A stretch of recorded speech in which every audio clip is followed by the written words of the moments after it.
It was just another Monday morning for Ethan Brooks, a single dad juggling his janitorial job and raising his 7-year-old daughter, Lily Pectinus. As he waited in line at his usual coffee spot, he noticed a woman in military fatigues ahead of him at the counter. She tried to pay for her order, black coffee and a protein bar, but her card kept getting declined. The barista grew impatient. Before the woman could even react, Ethan stepped forward. "Add hers to mine," he said casually, handing over a crumpled 10 bill. She looked surprised. "You didn't have to," she began. He smiled. "I know. But I wanted to." She nodded, thanked him quietly, and walked away. Pectedness. Ethan didn't think much of it. To him it was just a simple act of kindness. He had no idea that the woman he had just helped was Commander Rhea Torres, a Navy SEAL team leader returning from a Black Ops mission under deep cover. Back at the local naval base later that day, Pectedness. Commander Rhea Torres stood in the dimly lit operations room, sipping the coffee Ethan had bought her. Something about the man stuck with her. Not just his kindness, but his calm, grounded presence. Out of curiosity, she ran a quick check using military intelligence tools. What she found surprised her. Ethan Brooks was not just a janitor, Pectedness. He was a former cryptologic technician, honorably discharged after a covert mission went wrong. He'd left the service quietly, changed his name, and built a simple life for his daughter. The details were sealed, but Rhea had clearance. "Interesting," she murmured. "Very interesting." She made a mental note to find him again, not because of protocol, but because people like him were rare. And sometimes, fate needed a little push. 2 weeks later, Ethan found himself standing face to face with Commander Torres again, this time at his daughter's school's Veterans Day event, where she had been invited as a guest speaker. After the ceremony, she approached him directly. "I remember the coffee," she said, "and I remember your file." Ethan froze. She smiled. "Relax, I'm not here to drag you back. But I do need help." She explained that an urgent threat, an encrypted message intercepted from a rogue ex-SEAL unit, required skills that only Ethan possessed. Despite his past, he reluctantly agreed, under one condition: Lily stays safe. "No matter what?" Rhea nodded. "Pectedness. I'll guard her with my life." And just like that, the janitor dad stepped back into a world he thought he'd left behind forever. The operation moved fast. Ethan worked alongside Rhea's team, decoding the encrypted message that revealed a planned domestic attack targeting several naval bases. With his genius, level pattern recognition and cryptography skills, Ethan cracked the code in hours. The SEAL team neutralized the threat with seconds to spare. Commander Torres gave him full credit in her report, but Ethan refused any recognition. "Just wanted to do the right thing. Like with the coffee." Rhea smiled. "You did more than that. You reminded me why we fight, to protect the good people who never ask for praise." As they parted ways, she gave Lily a Navy SEAL coin. "Your dad's a hero, kiddo. Never forget that." And from that day forward, Ethan walked a little taller, still a janitor, still a dad, but no longer just a background character in his own story. Ethan Brooks was many things: a janitor, a widower, a former Navy cryptologist, but more than anything, he was a devoted single father to a lively 7-year-old girl named Lily who had become his entire universe ever since her mother passed away in a car accident 4 years ago. Pectedness. Every morning began the same way. He'd braid Lily's hair, pack her lunch, drop her off at school, Pectedness, and then head straight to his job cleaning floors and fixing leaks at the downtown Civic Center. Despite the relentless schedule, Ethan found small joys in routine, especially his sacred 10-minute coffee break at Cafe Ember, a cozy little spot tucked between a bookstore and a flower shop, Pectedness, where he'd often sit by the window with a black coffee and his thoughts before the day kicked into high gear. On this particular Monday morning, the rain drizzled lazily over the city, casting a silvery gloom across the sidewalks as people hurried by in coats and boots. Ethan pushed through the cafe's glass door, the scent of roasted beans and warm pastries instantly comforting. As he stood in line, Pectedness, quietly checking his watch and thinking about what time Lily's parent-teacher meeting was later that week, he noticed the woman in front of him. She was dressed in military fatigues, boots well-worn, shoulders squared with a posture that screamed discipline. But there was wariness in her stance, like someone who hadn't slept in days. She looked out of place in the hip cafe with its indie music and pastel chalkboard signs, but also strangely rooted, like a pillar that had weathered too many storms. She ordered a black coffee and a protein bar, her voice low but precise. The barista tapped on the register and announced the total. The woman reached into her pocket, pulled out a card, and swiped it. Declined. She frowned. Swiped it again. Declined. The barista sighed, already moving on. The soldier looked embarrassed but composed. She fumbled in her other pocket, likely searching for cash, but her hand came up empty. That's when Ethan stepped forward. "Add hers to mine," he said simply, not as a savior, not even thinking twice. The barista shrugged and nodded. The woman turned toward Ethan, pectedness, a flicker of surprise in her eyes that quickly faded into a more measured expression. "You didn't have to do that," she said, her voice calm but layered with exhaustion and caution. "I know," Ethan replied with a small smile, "but I wanted to, Nis. Thank you for your service." She stared at him for a second, like she was trying to read a book with half the pages missing. Then she nodded, said a soft, "Thanks," and took her coffee without another word. Ethan didn't expect gratitude. He didn't expect anything, really. To him, she was just someone having a rough morning. Besides, he knew what it felt like to fall short unexpectedly, to stand there with pride crumbling under the weight of circumstances. He watched as she exited the cafe, her boots echoing faintly against the wooden floor, and then turned back to get his own drink. He sat down near the window as usual, sipping slowly, pectedness, letting the heat of the coffee warm him while raindrops traced lazy patterns on the glass. Tidness. He thought briefly about the woman. Something about her had felt familiar, though he couldn't place it, and then shrugged it off. Life moved too fast to dwell on strangers, even ones in uniform. Still, the moment lingered like a fingerprint on a window pane. Pectedness. What Ethan didn't know, what he couldn't have known, was that the woman he had just bought coffee for wasn't just any soldier. She was Commander Ria Torres, a decorated Navy SEAL team leader, recently returned from a black ops mission that had gone sideways in Eastern Europe. Her team had been ambushed. 2 men dead, 3 injured. She had extracted what was left of her squad through enemy territory with no backup, no air support, pectedness, and a broken comms line. She had come back with her hands bloodied and her heart scarred, pectedness, only to find her bank accounts frozen due to an internal investigation into mission intel leaks. She wasn't guilty, but the bureaucracy didn't care. While command sorted the mess, her identity was supposed to remain classified. She'd come into the city under alias, low-profile, pectedness, trying to lay low for a few days. The coffee shop had been a break from base food, nothing more. And then this stranger, this man with tired eyes and gentle energy, had stepped in and paid for her breakfast without question, without suspicion, pectedness, without knowing who she was. That simple gesture rattled her more than the bullets in Ukraine. Pectedness. People in her world didn't give without expecting something in return. Back in her temporary quarters on the base, Ria sat cross-legged on the bunk, still in her fatigues, sipping the coffee Ethan had bought. She had barely spoken to anyone in the days since her return. Debriefings, therapy sessions, mission reports filled her hours. But now, in the silence of her room, she pulled out her tablet and accessed secure military records. She wasn't supposed to run background checks on civilians, but protocols blurred when instinct kicked in. She entered a rough description of the man, based on what little she remembered. Brown work jacket, Civic Center logo, name tag with Brooks. It didn't take long to find him. Brooks, age 38, single parent, employed as a janitor at the downtown municipal building. Nothing extraordinary, until she reached the sealed section of his file. Clearance level 4 required. She entered her credentials and bypassed the wall.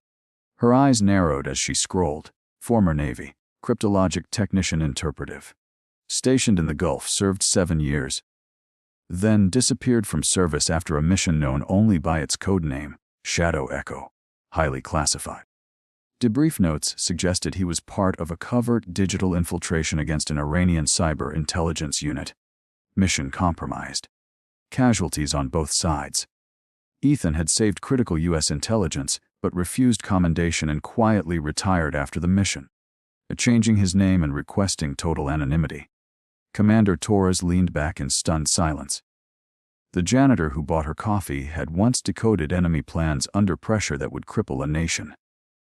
She felt something shift inside her. Respect. Curiosity, maybe even guilt. She had judged him for his simplicity, but perhaps that simplicity was earned, not accidental. Some warriors wore armor. Others hid their swords in mop buckets. She took another sip of the coffee and smiled faintly. Life was full of strange loops. Maybe this one wasn't over yet. Outside, the rain intensified. Across town, Ethan walked Lily home from school, her tiny hand in his, her pink backpack bouncing with every step. She babbled about dinosaurs and recess, and how Mrs. Fenwick said she might be class helper next week. Pectedness. Ethan listened with a smile, nodding, his thoughts occasionally drifting back to the soldier with the sharp eyes and tired smile. He never expected to see her again. But the universe, as always, had other plans. Tidness. The morning sun filtered through the blinds of Commander Ria Torres's temporary base quarters, casting long golden lines across the steel-gray walls and sterile desk. She hadn't slept much. Pectedness. The face of the man who had bought her coffee the previous day kept flashing through her mind. Not because of the gesture, though that had certainly caught her off guard, but because of what she'd found afterward. Ethan Marcus Brooks, ex-Navy, cryptologic technician. Disappeared off the grid after a mission known only to a few at the highest levels of military intelligence. Shadow Echo. Even the name sounded ominous. Pectedness. She'd read enough in his file to know he'd walked away from the service, not because of cowardice or disgrace, but because of sacrifice. Pectedness. It said a lot when someone with top-level clearance and a brain wired like a human algorithm chose fatherhood and floor polish over power and prestige. She saw something in Ethan that most missed: a quiet warrior, the kind who didn't need medals or parades. She'd met men like that before, maybe one or two in her entire career. They were ghosts in the system, and ghosts always had their reasons. At the same time across town, Ethan was running late for his afternoon shift. Tidness. He'd volunteered to pick Lily up from school again after she forgot her lunch. And by the time he dropped her back off at the daycare near his job and jogged to the civic center, his boss, Mr. Levins, Pectedness, gave him a familiar frown but let him slide with a grunt. Ethan didn't mind. He worked hard, did more than his share, and stayed out of everyone's way. The truth was, he liked being invisible. After what he'd been through, watching friends die, Pectedness, decoding a terrorist cell's attack plans in real time while bombs exploded in the background. He didn't crave attention, he craved normal, expectedness. And nothing was more normal than scrubbing bathrooms while your daughter waited for you with finger paintings and questions about clouds. But that day, something tugged at the edge of his awareness. A feeling like eyes were watching, not hostile, but focused. Measured, he dismissed it, but the chill in his spine stayed with him. Meanwhile, Commander Torres stood in front of a secure terminal in the base's intelligence subsection, cross-referencing files related to a recent spike in encrypted traffic coming from within U.S. borders. Something unusual, almost poetic in its symmetry. Tidness. The pattern resembled language structures used during the Shadow Echo mission. That's what made her uneasy. Pectedness. The codes weren't random. They were evolved versions of the ciphers used by the Iranian black cell her team had dismantled with Ethan's help, long before he vanished into civilian life. Pectedness. Whoever was behind this new digital chatter had studied the past and was modifying it with a sophistication only someone like Ethan could recognize or stop. Tidness. She hesitated for a long moment, fingers hovering over the keyboard before typing an untraceable email request through a backdoor channel to her superior, Admiral Keswick. Need temporary clearance to approach CT2 Ethan Brooks. National security concern. My call. She hit send and leaned back. Within 2 hours, a single-word reply came in. Granted. Later that evening, Ethan sat on the floor of his modest 2 bedroom apartment helping Lily build a Lego dinosaur when a knock echoed sharply from the front door. He frowned. Glanced at the clock. It was nearly 8 p.m. He wasn't expecting anyone. He rose cautiously and peered through the peephole. The sight made his stomach twist. Standing outside was the soldier from the coffee shop. Rhea, same rigid stance, same unspoken tension in her jaw. But this time, she wasn't carrying a coffee cup, just purpose. Ethan opened the door halfway. "Can I help you?" he asked, tone neutral. She nodded once. "I need to talk, alone." He looked back at Lily, who was humming softly while rearranging plastic bricks into what looked like a rainbow tank. "Wait here," he told her gently and stepped outside, closing the door behind him. They stood in the hallway for a moment in silence before Rhea spoke. "You don't remember me, do you?" Ethan frowned. "Besides the coffee?" "No." "Shoulda." She nodded, not insulted, more amused. "We crossed paths. Once? Years ago." Shadow echo. That name hit him like a slap of cold air.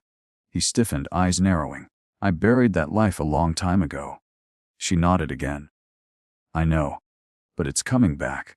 Whether you want it to or not." She handed him a folder, printed photos, decrypted messages, coded maps. "I think they're back, Ethan. Or someone who studied them closely. And they're using the same framework you broke once. I need your help." Ethan stared at the papers, then back at her. "You tracked me down for this." She didn't flinch, pecked. "I tracked you down because I don't trust anyone else to see what I see. You're not just good with codes. You feel them." He let out a bitter laugh. "I mop floors now. I miss PTA meetings. That's the life I chose, and it's a good one," she replied softly. "But it might not stay good if this threat goes unchecked." Inside the apartment, Lily peeked through the curtains, her eyes wide and curious. Ethan rubbed his temple. "One condition," he said finally. "Lily stays out of this. Protected no matter what." Rhea met his eyes. "On my life." That was enough, barely. Over the next few days, Ethan worked secretly in the Civic Center's basement utility room during breaks, using a makeshift laptop rig wired through VPNs and spoofed MAC addresses to decode the cipher sequences Rhea gave him. The patterns were hauntingly familiar. He could see the signatures, the loop-pectedness, the linguistic fingerprints of someone who had once been on the other side of the Shadow Echo conflict. It wasn't just copycat behavior. This was someone improving the enemy's old code. Worse, it seemed like they were using American military protocols as scaffolding. That meant an inside leak. Or worse, an ex-operative turned rogue. Rhea fed him more data from her sources, trusting no one else. They met late at night in libraries, parking garages, even once in a closed subway station. She always wore civilian clothes and carried backup, always watching, always guarding, but never treating Ethan like less than an equal. She respected his mind in a way no superior officer ever had, and Ethan, in turn, began to respect her for more than just her rank. There was steel in her spirit, but also grief. Old and deep. He never asked about it. She never volunteered. But it sat between them like a third shadow. Beckmas, one evening, as they worked quietly in an abandoned storage room near the naval base, Ethan paused and stared at the screen. His eyes widened. "There," he whispered. "It's not just planning something, it's giving orders." He turned the laptop so Rhea could see. The code was live. Someone was controlling a ghost network, instructing inactive sleeper agents hidden within domestic infrastructure. Power grids, emergency comms lines, transportation systems, a soft, coordinated digital war, subtle, devastating. It wasn't just theory anymore, it was a countdown. Rhea stood slowly. "This is bigger than we thought. I need to call in my team." Ethan shook his head. "No. The moment you do, this ghost will vanish. It's smart. Smarter than we planned for. You need bait." Rhea narrowed her eyes. "Are you offering myself as bait?" "I'm offering myself as the crack in the wall," he replied. "Let them find me. Let them think I'm decoding for them. Then we reverse the signal." She hesitated, torn. "It's dangerous. So is doing nothing." Back home later that night, Ethan tucked Lily into bed with extra care, lingering at her doorway longer than usual. She blinked up at him sleepily. Daddy, why do you look worried? He smiled gently. Just tired. Bug. She nodded. You can tell me a secret tomorrow, okay? Okay. He turned off the light, whispering, "Ness, I love you," before stepping out into a world that was about to get much darker. Pectedness. The cold wind sliced through the midnight air as Ethan walked toward the back entrance of the old train depot, now abandoned. The perfect kind of place for someone to hide, or in this case, to lure out a digital ghost. Inside, Ness, buried behind maintenance tunnels and rusting steel lockers, Commander Rhea Torres and two handpicked operatives from her CL unit waited silently, watching a live encrypted data stream on a secure laptop. Ethan had been feeding the rogue signal source controlled leaks over the past 72 hours. Small pieces of fake intel disguised as real-time decryption. The adversary, whomever or whatever was behind the sleeper node network, was biting Pectedness, slowly but surely. The data flow had begun to shift. Ethan's presence in the system was provoking an interaction, a reaction, Pectedness, which was exactly what they needed. But it came with a cost.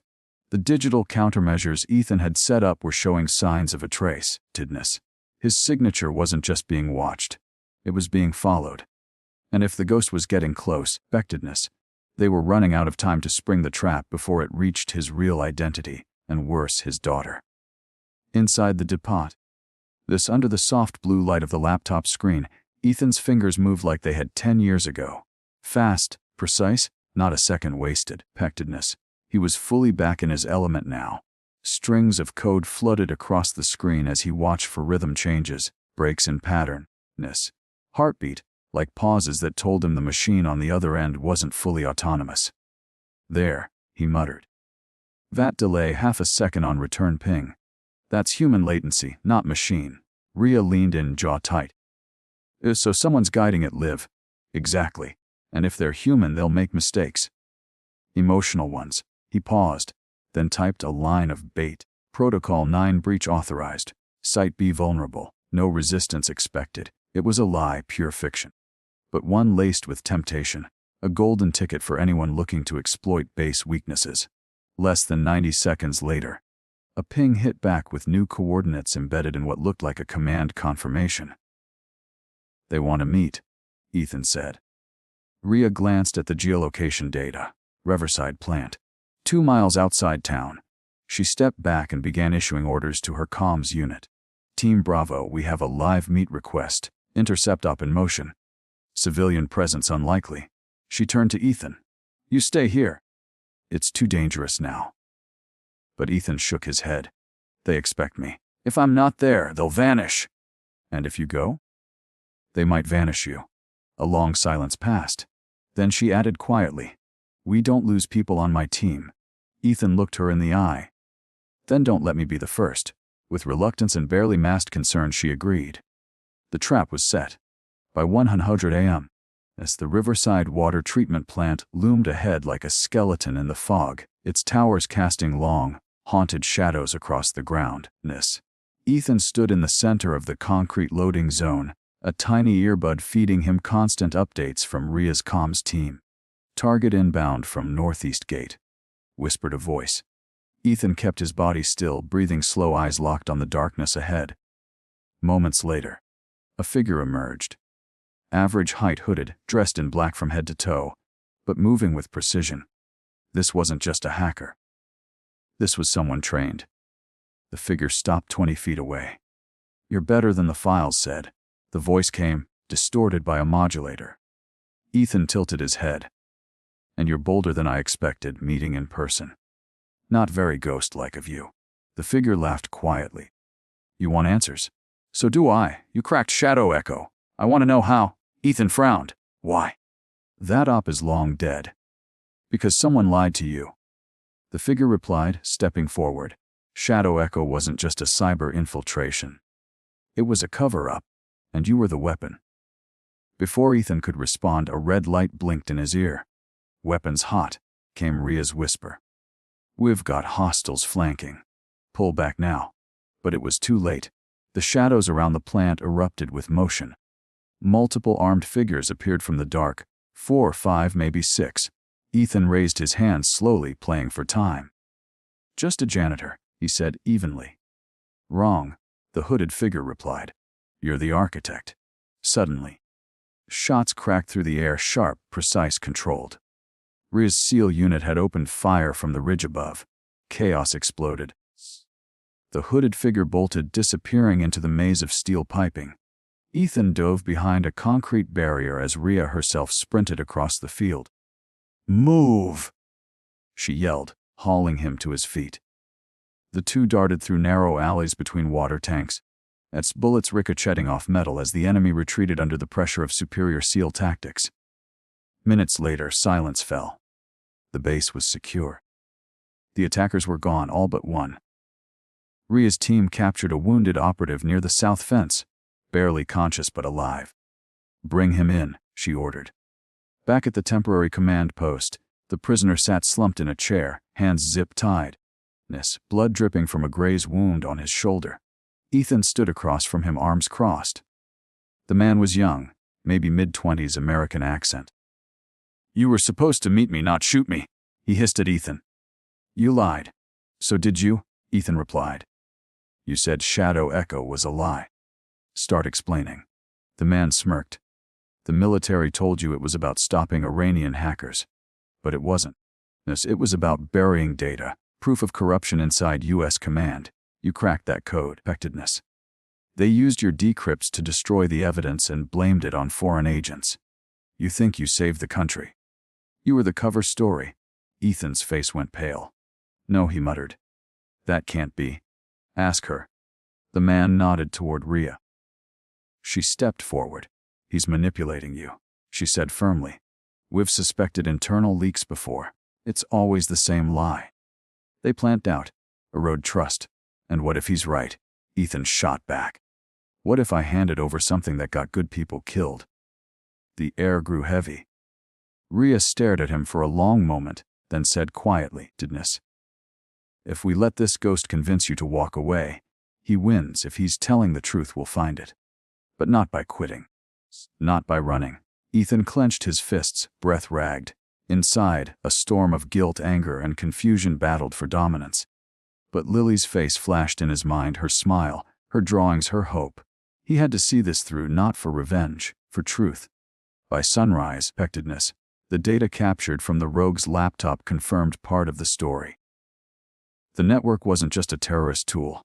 It was connected to private contractors, former intelligence officers turned mercenaries, who had hijacked pieces of Shadow Echo to sell on the black market.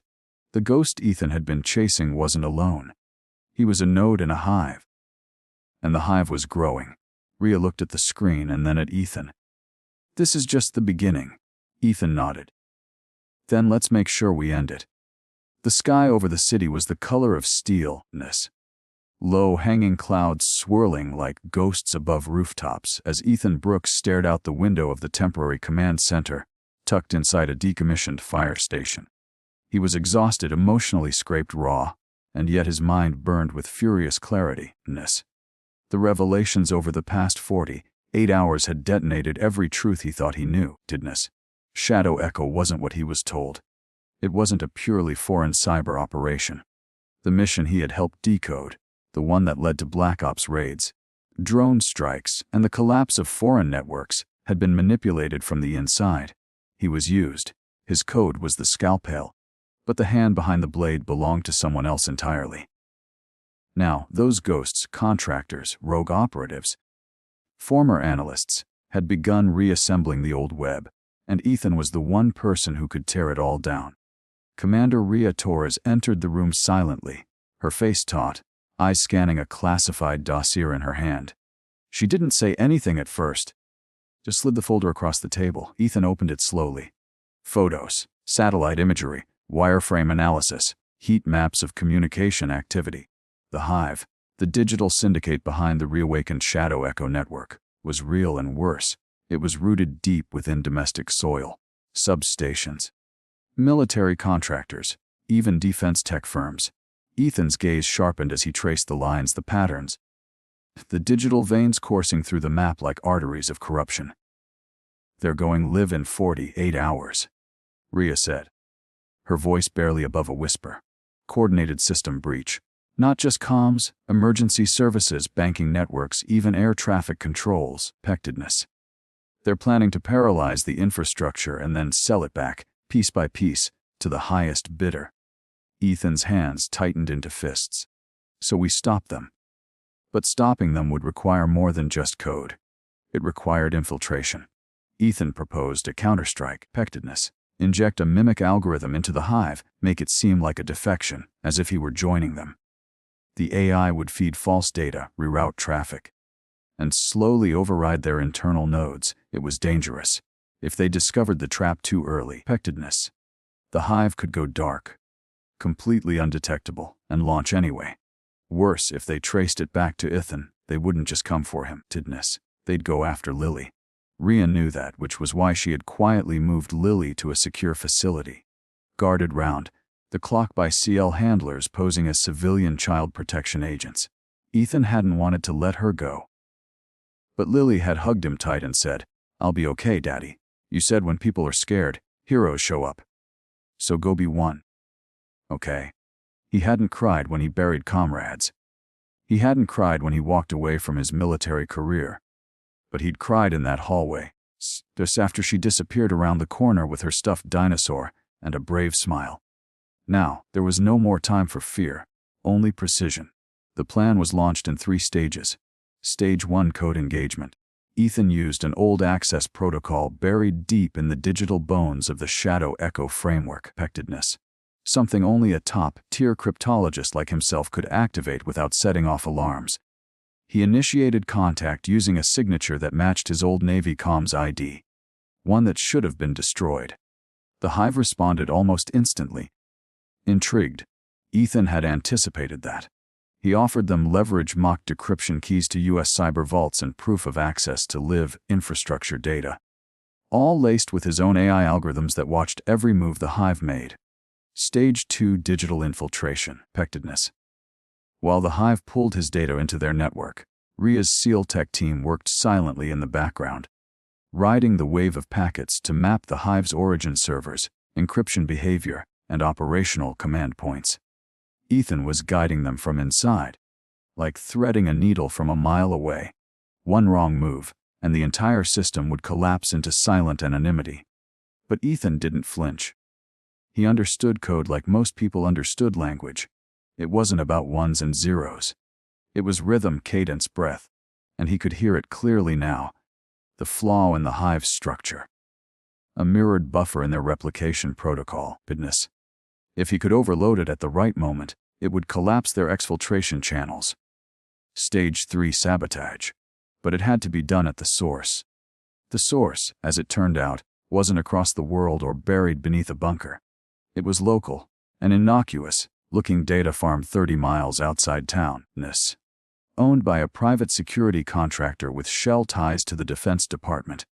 Ethan and Rhea prepared for the final assault, pectedness. Rhea's team would breach the facility physically. Ethan would plug into the core server and execute the collapse. As the convoy moved under cover of darkness, Rhea turned to Ethan in the Humvee. "You sure about this?" she asked. "They'll try to kill you the second you walk in." He looked at her calm. "They've already tried. And I'm still here." She smirked. "You're not bad for a janitor. You're not bad for someone whose card got declined." They shared a brief laugh. A thread of levity in a sea of intensity. Then they arrived. The raid was surgical. SEALs swept through the compound with night vision precision, disabling guards and clearing rooms in coordinated silence. Ethan was escorted to the main server room, petness, where the air buzzed with the faint hum of thousands of machines. He sat before the terminal, logged into the honeypot system, and activated the AI virus. The mimic bloomed across the screen like digital wildfire.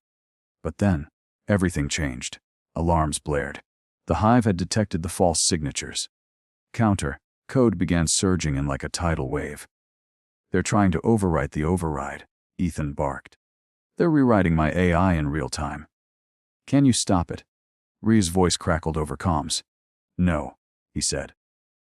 "But I can crash the system." He pulled a flash drive from his pocket. A last resort, a digital grenade, pectedness. It would burn out the local core and corrupt the entire command relay. but it required manual engagement. If I run this, I won't be able to disconnect. They'll know where I am. Then I'm coming in, Rhea said. Ethan replied. Get the team out. Clear. Ethan. Tell Lily. Tell her I never wanted her to see war. That's why I hid. Rhea's voice broke. She'll know. She already knows you're brave. Ethan smiled. Then he plugged the flash drive in. The system screamed, lights flickered, hard drives sparked. But before the full collapse triggered, a figure stepped into the room, hooded, armed. The same ghost operative from the Riverside plant. You're smarter than I thought, he said, weapon raised. And you're more desperate than I expected, Ethan replied, not moving. You could have walked away. We would have paid you. You already did, Ethan said. With lies. The man aimed. Then die for your truth. A shot rang out, but it wasn't from him. Rhea stepped through the far door, weapon smoking. The man dropped instantly. Ethan looked at her, stunned. You weren't supposed to come in. She knelt beside him. Well, I'm not great at following orders. Ask my suos. Together they yanked the drive, yanked the core, and sprinted as sparks turned to fire. The building imploded in a burst of servers, flames, and electric death, and just like that, the hive was gone. 3 days later, Ethan stood outside a quiet school in a quiet neighborhood, watching as Lily ran across the lawn toward him. She jumped into his arms, her backpack bouncing, her face full of joy. You're back, she shouted. I told them you were just on a secret mission. He laughed, hugging her tightly. You were right, Bug, and it's over now. Across the street, Rhea leaned against a parked SUV, sunglasses hiding tired but content eyes. Ethan walked over, Lily holding his hand. So what now? He asked. Rhea smiled. I file a report, disappear for a while, and pretend I never met a janitor who cracked a global digital war network. He nodded. And I go back to school lunches and PTA nights. Until next time, she said. Let's hope there isn't one. As they parted, Lily looked up at her dad. Was she a hero? Ethan paused. She still is. Lily grinned. You too, Daddy. I saw it in the news. Even if they didn't say your name. He looked at her, overwhelmed by a quiet sense of peace. Some heroes don't need their names in the news. He picked her up, spun her once, and walked home. Behind him, the world turned slowly, safe again for now.